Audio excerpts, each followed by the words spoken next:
একটা বিষয় আমি সবসময় ভাবি, যখনই কোনো সমস্যায় পড়ি অথবা কোনো কিছু হারিয়ে যায়, অর্থাৎ না পাওয়ার যে বিষয়টা, সেটা যখন আমার মধ্যে কাজ করে, তখন আমি একটা বিষয় ভাবি যে আমি এই পৃথিবীতে খালি হাতে এসেছি, খালি হাতে যাব।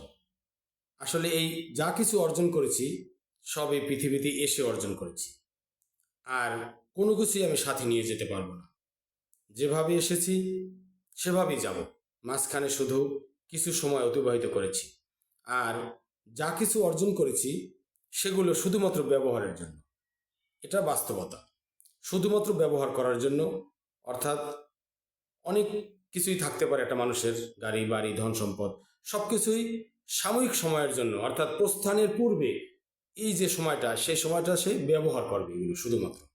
তাই একটা বিষয় ভাবতে হবে, আমার কিছুই ছিল না, কিছুই নাই, কিছুই থাকবে না।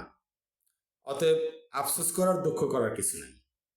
এই চরম সত্য কথাটাকে মাথায় রেখে ধৈর্য ধরলে অন্তত মানসিক প্রশান্তি পাওয়া যাবে, যে না, আসলে আমার কিছুই ছিল না, কিছুই নাই, কিছুই থাকবে না।